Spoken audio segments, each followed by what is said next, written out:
Welcome to episode 80 of the Forward from 50 podcast, where we interview people over 50 or pursuing new direction for their lives. It's an opportunity for men and women to tell their stories, their way, and in their own words. I'm Greg Gerber, the founder of Forward from 50, and your host for today's show. Today I'm speaking with a woman from Maine whose career involves sales and marketing for a state tourism agency. Her life changed when she picked up a book about a ghost and thought the story could be improved. Michelle Shores lives in a suburb of Bangor, Maine, very near the community where she grew up. She has a passion for marketing and loves to tell people about the wonderful things to do in Maine. When Michelle was in second grade and her mother was attending a parent-teacher conference, her teacher exclaimed Michelle was a gifted and creative writer. She also dabbled in writing in high school, but didn't pursue it professionally. Around Halloween 2015, when she was 49, Michelle picked up a book about a little-known piece of Maine history. She wasn't satisfied with the research that had been done by the author, so Michelle delved into the story herself. Over the next 6 years, Michelle wrote a book and eventually self-published it for her family. Ironically, the book went viral on social media, won 4 national book awards, and turned out to be a bestseller. Since then, Michelle has left her marketing job, continues to write, and even bought a campground. She's the epitome of someone pursuing a new direction for her life after turning 50. To tell us her story and how her new ventures are changing her life, please welcome Michelle Shores to the show. Thanks for joining me today, Michelle. I appreciate the time. Now, I understand that your life went in a completely different direction after you turned 50. What happened that prompted that? Absolutely. I was 49 years old when I picked up a nonfiction book about a little-known piece of history here in the state of Maine where I live.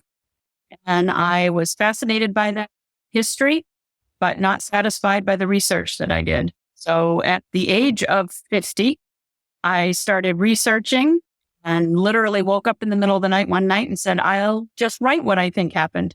I've never written history before in my life, never written anything before in my life, and I don't normally read fiction. And I just started writing. And for 6 years, I wrote. And then at the age of 56, I self-published the book so that my children would have a copy of Look What Mom Did. It went viral on social media, won 4 national book awards, and has turned out to be a bestseller. Wow, that's very cool. What an accomplishment. What prompted you to pursue that particular topic? Nothing. It was Halloween of 2015, and I had decided, since I had an empty nest and all my children had either married or gone off to college, that I didn't want to do trick-or-treating anymore because it made me sad to open the door and see all those little kids. So I decided I was going to be that little old lady who shuts off the light and goes to bed early. So I went out and I picked up a copy of a nonfiction historical book. And it was based on a ghost story here in Maine that I had never heard of, even though I'd grown up here. And it literally took over my life that night. Tell us a little bit about your book. My book is called The Gathering Room, A Tale of Nellie Butler, and it is fiction. It's historical fiction based on the actual event. What's called The Haunting of Nellie Butler is sometimes considered to be the first documented ghost sighting in America, because there were charges filed within the church and testimonies and depositions and things that were all taken in 1799, 1800, that era. That's what dropped it into the historical record. Yeah. Is Nellie a witch? No, Nellie's not a witch. She was just an ordinary woman who married the love of her life and then died in childbirth, as a lot of women did in that time period. But 3 years later, her ghost, if you believe in those kind of things, her ghost reappeared in the town and had very specific instructions for her husband that she had left behind. And those instructions involved another woman in town. And Nellie's instructions were that her husband, George, needed to marry this other woman. And she was not going to rest until that had been accomplished. Oh, that's funny. Absolutely. But it was a very traumatic experience for the town. About half of the town thought it was a hoax. And the other half of the town really thought it was some kind of a spiritual manifestation. The ghost, or specter, as the history documents it, spoke very religious-based, very biblical-based. And so because of that, like I said, 50% of the people in town thought it was real and 50% thought it was a hoax. And it ended up causing so much trouble within the town that they had to disband their church for 3 years. Again, this is the early 1800s in a very small town and on the coast of Maine. Church and is the center of community law and order. Where did she see this, or where did this event take place? Ironically, it took place in the basement of the house of the woman who was supposed to marry George. So, Yes. Who saw Nellie first, the woman? The woman's family. The other woman's name was Lydia. Okay. And it was her family that reportedly saw the ghost first, which is what caused so much turmoil in town and the allegations of a hoax. Because obviously, if they could convince George to marry Lydia, this would have been an advantageous thing for their family. Okay. Yeah. And the fact that the ghost showed up in their house didn't go to George's house and tell George he needed to do this. So that became the crutch of the whole problem there. But people came from as far away as about 60 miles. Over 100 people at a time would sit around the Blaisdells' home waiting to see this ghost, waiting to see what would happen. In true, cryptic supernatural ways. It started out with knockings and then progressed to a pinpoint of light. The pinpoint of light would then turn into an orb. The orb would then transform into the shape of a woman who people claimed were Nellie. How many times did this take place? Oh, dozens and dozens of times. And even after there was a conclusion to Nellie's instructions in regards to George and Lydia, people still claim to have seen Nellie's ghost. And oftentimes I'm asked, do I believe that all of those people saw Nellie? After her message had been delivered, I don't believe she appeared again. You say she, ghost, whatever you want to call it, came with a purpose. And once that purpose had reached its conclusion, I don't believe there was any reason for her spirit to be seen again. So I think anything that was seen after 1800, I think those were just people all jumping on a mass hysteria bandwagon. So there has been no documented sighting really since 1800? So Nellie There've been off and on sightings. People will say, oh, I saw Nellie's ghost or this, but whether that's really part of the original sightings, there's no way to prove. The area also has historically some silver mines in that area, and it has been suggested that the silver may be a conductor of energy, and that may be why people see the things they see. People to this day still claim to see lights and orbs and things in that area. You haven't met Nellie, though, have you? No, I have not. Okay. The interesting thing to all of this is I don't believe in ghosts and was never anyone that dabbled in the paranormal or fringe concepts or theories. I had a very traditional upbringing. I just grabbed the book, the documentary history of the Nellie Butler hauntings, because it was Halloween. That's the only reason I picked it up. Okay. And you were intrigued enough to do even further research on that. It sounds like something that the community would rally around and do a special event every year in honor of that. Interestingly, ghost story or ghost sighting took place in 1800. And like I said, it caused such a turmoil in the town that the church was disbanded and the town thrown into absolute chaos. 100 years later, they did everything they could to bury the story. Nobody wanted to talk about it. Let's put this behind us and move on. 100 years later, a reporter from Portland, Maine, which is about 2 hours away by car nowadays, right? He showed up and he started asking questions, and everyone in town said, oh no, that didn't happen here. That happened down the coast a ways in Machiasport. And so the reporter went to Machiasport, and I don't know what he found, but he wrote a story anyway, and he published it in the Portland paper in the early 1900s. And to this day, if you Google Abner Blaisdell, you will find references on Google that Abner Blaisdell lived in Machiasport. He did not. He lived in Sullivan. Okay. Yes. In 2010, so now we're over 200 years later, a professor from the University of Maine who lived in Machiasport became intrigued with the story. And so he started digging, and that's when he realized the sighting didn't happen there. It actually happened in Sullivan. So he went to Sullivan to try to research it. And the people in Sullivan didn't want to talk about it. Okay. And it was 200 years later. Yeah. Did Lydia ever get married to him? You want me to give away the story for you, Greg? Oh, is that the secret to the book? Is that people? No, that's not the secret to the book. Yeah, George and Lydia did get married. Yes. Okay, very good. So tell me what the gathering room is all about. Is that the particular room where all that took place? In the actual historical record, everything is recorded that the ghost appeared in the basement of the Blaisdells' home. Okay. And I've lived in Maine all my life, and I've been in a lot of old homes on the coast of Maine, and they have hand-dug basements lined with granite. I didn't want to write that. I was writing this for my own entertainment. That's what everybody has to remember. I never set out to do anything with this whatsoever. And like I said, I've never written anything before. So when I sat and thought in my mind, did I want to write this in a basement? No, I didn't. So I created a room in the Blaisdells' house where the ghost appears and gathered there. And that's why I call it the gathering room. That's neat. And it's neat that you wanted to write this for entertainment value just for yourself. You wanted to explore writing something triggered your creative juices to want to put your effort into creating this document, it sounds. I've always written. The first recollection I have of writing was when I was in second grade. I was 8 years old, and we were given an assignment. And when I showed up for parent-teacher conferences with my mother, I remember the teacher sliding my writing assignment across the table, and she said to my mother, "She has a gift." And I remember that specifically. In high school, I wrote to release adolescent tension. I would listen to music and I would make up fanciful stories to the lyrics of the songs that I was listening to on the radio. Was writing your career then? No, my career in sales and marketing.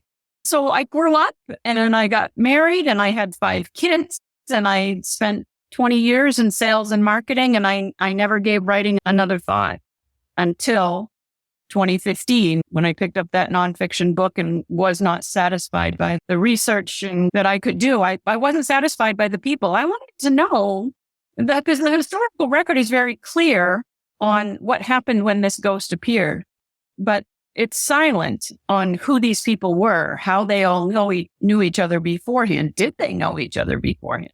And then how they felt and interacted with each other and with the people in the town as this was all unfolding. So that's literally the part that I fictionalized. Is any part of this? Oh, so you did fictionalize part of it. Everything up to the sighting of the ghost is fictionalized to a point. Obviously, I knew that George Butler was a sea captain, so obviously I wrote that in there. I knew bits and pieces enough of the families that I could create lives for them, but obviously conversations and emotions and things of nature are fictional. So you have a book that's like the typical movie that says based on a real story, right? It says that right on the title. It says based on a true story. That's neat. Have you written any other books since then? I have. It shocked me when this came out. Everyone started clamoring for what else I had written or what are you writing next?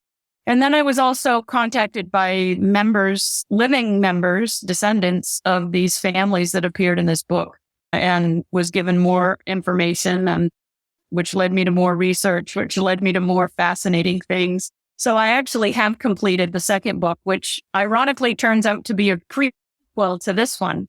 And it starts in England in 1433. And it traces the Blaisdell family's origins in England before they came here to me. I spent 2 weeks in England last year researching, going on location to the places and walking through castles and dungeons and all kinds of really cool things. What a neat... Thinking. Yeah. That's the way to do research for those kinds of things, to go there and then write about this. And like, you're standing in this castle and you could write about the castle and the details that you had experienced. That's really cool. So that book has not yet been published. Is that right? It has not yet been published. Okay. It's sitting right here on a thumb drive and exterior drive and printed out and everything. Any way you can possibly save it, I've saved it, and it's here in my office. I was very busy with a new adventure this past summer, so I was not able to work on it. But now that seasonal business has closed down, I'm going to start right in on the edits and get that through the publishing process as well. So 2025 is when that second book will appear. Okay. I'm hoping so, yeah. I'm already scheduled to speak at a national organizations meeting in July, and I'd like to have it ready for that. That would be good. Have you come up with a title for that book yet? Oh, so do you want the story of the title? Sure. Okay. When I was in England researching, we were traveling between two different locations and we came across a tourist stop, Skipton Castle in the Yorkshire Dales in England. It's not part of the story. It's not any place that I'm writing about, but my son said we should stop here. So we did, just to do the touristy thing. When you purchase tickets, they give you a sheet, a self-guided tour. Room number 1 is this, room number 2 is that, and so on. As we entered the castle and we started up the stairs, my son was holding those self-guided tour sheets in his hand. And he turned around and he said to me, Mom, I don't need these. And he handed them to me. As the dutiful mother of 5 and grandmother of 12, I always have a backpack. So I stopped in the middle of the stairs to remove my backpack to put the self-guided sheets inside. And when I did, I heard a voice over my right shoulder say, I need that. Thinking I had stopped in the middle of the stairs and was holding up the line of this tourist attraction, I turned around and I was all alone on the stairs. Huh? Wow. Yeah. So I happened to mention it to my son, which creeped him out incredibly because he thinks this whole thing's a little weird. So 2 weeks later, when we got home, I was unpacking my luggage. I had collected every guidebook you could possibly imagine, and I had a big stack of them. And I picked them up off the dining room table, and I was headed to my office with them when right over my right shoulder, I heard again, I need that. And so I turned back to the dining room table, shuffled through the pile of papers until I found those self-guided sheets from Skipton Castle, and I began to read what was written on them. And in square 1, for room number 1, was a Latin phrase that jumped out at me. And when I Googled it, it was perfectly exactly what the title of the next book needs to be. Okay. Do you want to share that with us, or is that... I can share it with you, but you got to understand too, sometimes you go through the publishing process, the title gets changed. Exactly. My working title, we'll call it that for right now, is Henceforth and Forever. Henceforth and Forever. Okay. My entire life for the past 2 years has been incredible. Ever since I came across this story, it struck me. It took over my being. It obsessed my mind. I don't know what you want to call it, but my life has been a speeding bullet ever since. For the past 2 years, I needed to quit my job as the advertising manager for the Maine Tourism Association just so that I could do book things. And then, like I said, it won 4 national book awards, including a bronze medal for best fiction in the Northeast, something that I never intended to happen. What a debut book. Yeah, but what a lot of pressure. Yeah, no kidding. Yes, you'll have to match that. So I like it that you were in your 50s and were pursuing something that was identified as a gift back in 2nd grade. So it's something that really hasn't left you, but you decided after turning 50 that this is something I'd like to explore. And it turns out that you're good at it. That's what they tell me. I now have to write a blog every Friday because people were clamoring for more of whatever I had written. So I created a website and I write a blog every Friday. And yeah, so I'm still not used to this whole I'm an author thing, but I guess I am. That sounds like it. And will you have any, or do you have any other books planned? The sequel. Yeah, the second one. And then I do have an idea for a third one that's been formulating in my mind for a couple of years. It's also historical fiction. That seems to be my genre. If I was going to read any kind of fiction, which I normally don't, but if I was going to read fiction, I did read historical fiction. So that seems to be where I'm at. And I will probably continue to write in that genre for a while. Oh, a little while ago, you mentioned a new venture this summer. Tell us about that. What an experience that had to have been. Yeah. When the book took off, my son said to me, he said, of course, my son thinks I'm very old, as they do. And he says, you need to retire, Mom, and go do this author thing, live your dream, which was great. It gave me a whole year to really experience book signings and speaking at festivals and things like that. I've had a great time. But he said, we should do something fun. And I said, what's fun? And he said, we should buy a campground. And I pointed out that I had never camped in my life. And he said, that's okay. You'd never written a book before either. And he said, look how good you did at that. So we purchased a campground in the town where I grew up and I run it. And I just wrapped up my first summer running a campground when I've never camped. And we did a fantastic job. We were rated 5 stars. I just got notification this week from RV Life that we were considered a top-rated camp. We're super, super happy about that. That's really nice. Was it fun or was it work? Oh, it was both. And I've heard that people retire and want to buy a campground thinking it's just going to be an easy life in retirement. Yeah. And if anybody is listening to this and is thinking and considering that, let me just tell you, I've never worked harder in my life than I did this summer. But you got to remember, we were renovating a tired, sleepy campground that had been built in 1972, and it needed some sparkle and some shine, of which we added some wonderful 21st century modern amenities to it. And then doing that and then also running it. And then, of course, my learning curve, considering I'd never keep. But it is. The days are long. They're 12 to 17 hours a day. It's not a retirement. It's not easy, sleepy. The campground was in the community you grew up in. Were you aware of it when you were growing up? Oh, yeah. Yeah. The whole time I was growing up, I knew it was out here. We just didn't camp. My family were not campers, but I knew it was here. How did you find it? And know that it was, he found it? And my son found it. How old is he? He's 31. 31. He's pretty smart. Okay. Yeah. It sounds like it. If you can finagle mom into buying a campground for both of you to have fun. What kinds of things did you have to do to it to bring it up to 2024 standards? Oh, the most obvious and the biggest thing was we had to put in a brand new swimming pool. So our swimming pool is computerized. It's similar to a YMCA pool. So, oh my. The computer dispenses the chemicals and tests the water and everything. So it has a state-of-the-art swimming pool. We upgraded all the facilities, renovated all the buildings. We are the largest campground in the Bangor, Maine metro area. We had a lot of work to do. Okay. Yeah. So we did all the guest-facing things first, renovating the buildings, the new swimming pool, the new deck, the new jump pad, the new community fire pit, all of those things that would see. And that's what we did in about 3 or 4 months. Beginning of the season. No wonder you said you were working harder than ever. Yeah. And now that we've closed down, we're moving on to more infrastructure things guests won't necessarily see, but they will add value to the project in the going forward. So we're going to have more 50 amp full hookup sites, which is what people need for their RVs and things of that nature. Is this something that's going to become a family business for generations, or is it something you're going to do for a while and then pass on to somebody else? I've got 5 kids and 12 grandchildren. And my 14-year-old grandson worked here with us this summer, and our kitchen window faces the campground. He stood there one morning and I came down and I said, "What are you doing?" He says, "I'm looking over the kingdom." The kingdom. Oh, that's fun. Super. So, how big is your campground? It's 130 sites on 55 acres. Oh, that is a big piece of property then.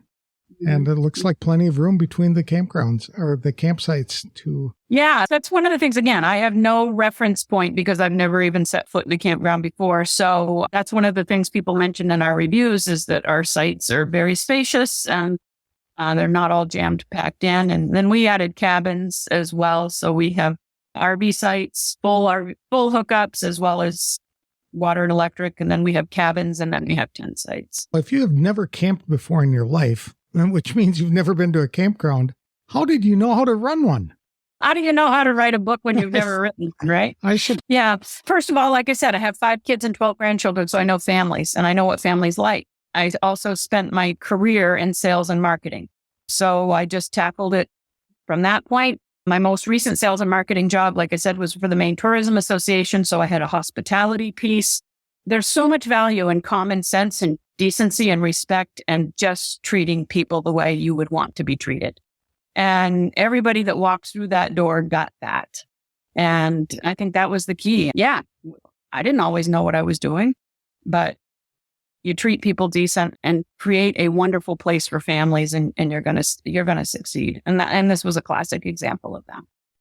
We are about a quarter of a mile off the main road. And so what I found myself saying all summer when people would say to me, "Oh my gosh, I love this place. This is just such a change from the world." And I would always say, yeah, the world stays out there on the main road. It doesn't come in here. This is a place where kids can be kids and families can be families, and everybody's having a great time. And it really was a really special summer. I had a fantastic time. I was full-time RVing for 3 years myself, and I know that campgrounds are often the last bastion of true community in existence in America, where you can talk to your neighbors and where the kids can play with each other and nobody seems to care. And even though they're noisy, they just allow the kids to be kids. And it's a fun place to be. It's neat that you were able to jump into this lifestyle as a campground owner. Yeah. Here we go. Did you have to do any additional training or anything like that? We had a lot of certifications that we had to get for the state of Maine to run the commercial swimming pool. And we also because we're so large, we're considered our own rural water district here. We had to do rural water district training and things like that. So a lot of hoops and things to jump through. Remember my mom saying to me at one point, she goes, "Was this a little bit more than you thought it would be?" I was like, does mom or dad still help out at the campground? My mother is here all the time. She, thankfully, she only lives about 5 miles down the road. And so she comes out all the time. She's 80 and she cleans and she dances and she sings and she socializes and everybody loves her. Everybody knows her as Grammy Richard and she's the head of the campground. If you could roll back the clock, is there anything you'd do differently in your life for running the business or writing the books? I'm just going to take a stab in the dark, and I'm going to say for most of us in our 50s, if we look back into our 20s and 30s, is there something that we wish we had done different? My 20s and 30s were probably the lowest points of my life.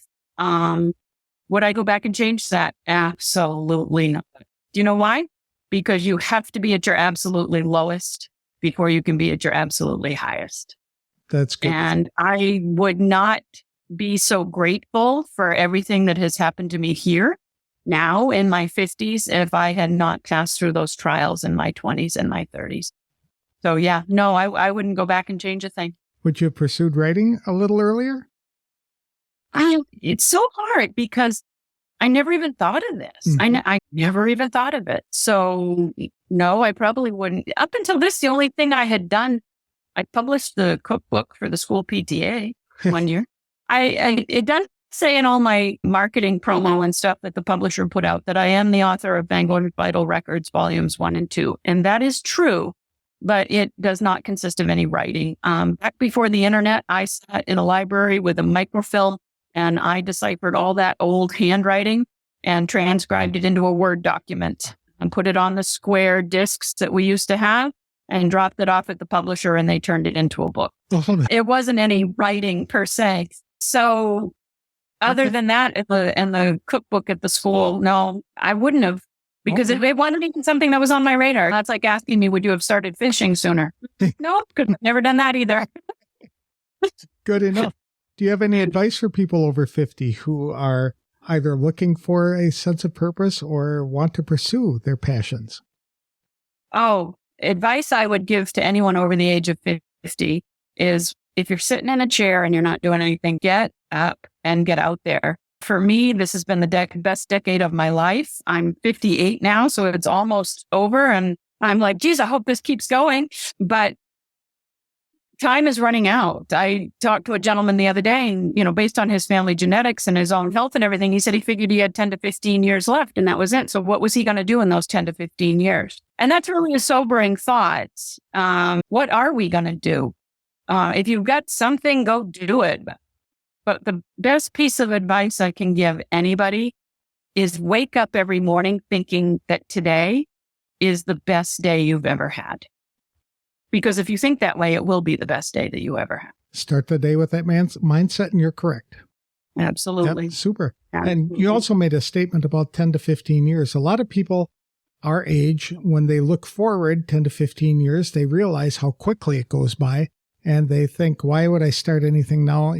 I'm only going to be able to do it for 10 or 15 years. But when they look back 10 or 15 years and they see all that they have accomplished and done during that period, there's still a lot of life ahead of you 10 to 15 years from now. Oh, yeah. If you know the things that have happened to me in the past 2 years, just since this book, just 2 years, I have lived a lifetime in 2 years, a lifetime of joy and amazement and things. I've sat across the table and had conversations with people I never thought I would even meet in my lifetime. And it's only been 2 years.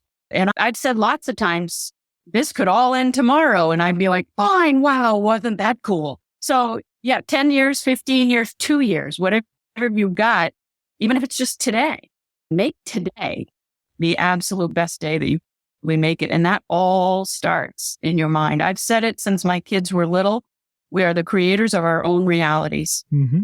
That's exactly right. How can people connect with you if they'd like to follow you on your writing process or just to talk to you about all the things that you're doing? And that's the key piece right there. I would love to talk to anyone. I am incredibly open. I chat with people, readers, fans, people that just want to help with publishing or anything. That I'm open to any of that. I've been incredibly blessed and with this weird thing that happened to me. And because of that, I will help anyone and I will lift anyone up that needs up or just chat with anybody that needs to chat. So best ways to get a hold of me, I am on all social media platforms as M. Shores Writer. So that's M for Michelle, shores like the shores of a lake, and writer, because I guess that's what I do now. My website is also mshoreswriter.com. And there is a contact form on my website and you can reach out to me there.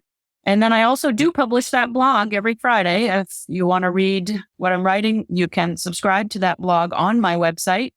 I don't sell email addresses and I'll never send you anything but the link to the blog. And the reason for that is because I have no idea how. I love it. Awesome. So built-in spam protection. That's right. Cool. Exactly.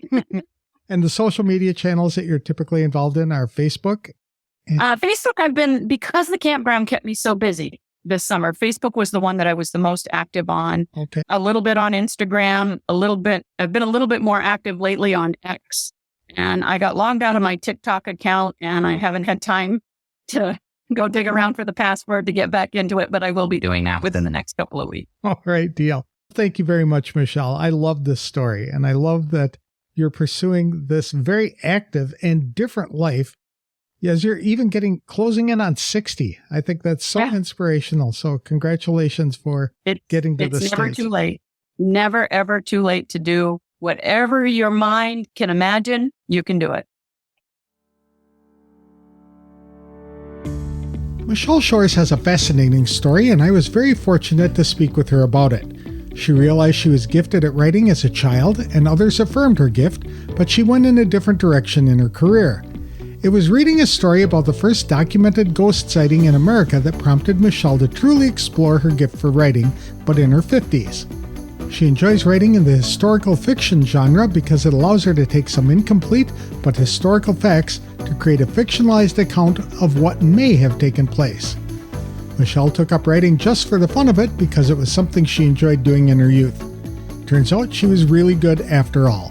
What turned out to be a fun project to show her 5 children what she could do actually received several literary awards.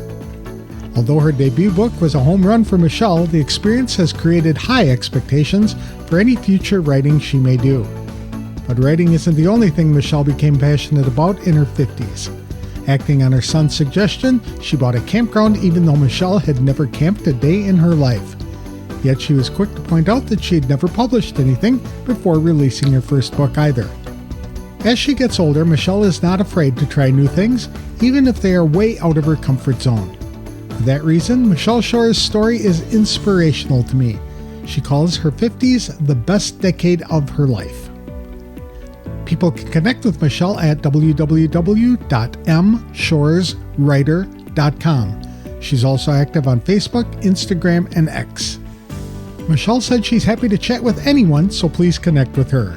Her book, The Gathering Room, is available on Amazon and at other bookstores.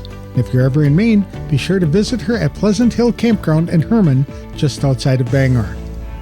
That's all I have for this week's show. If you'd like help in identifying a passion for your life or to get help planning your next steps, I'm offering a complimentary brainstorming session to members of the Forward from 50 Facebook community. For details, connect with me on Facebook or visit www.forwardfrom50.com.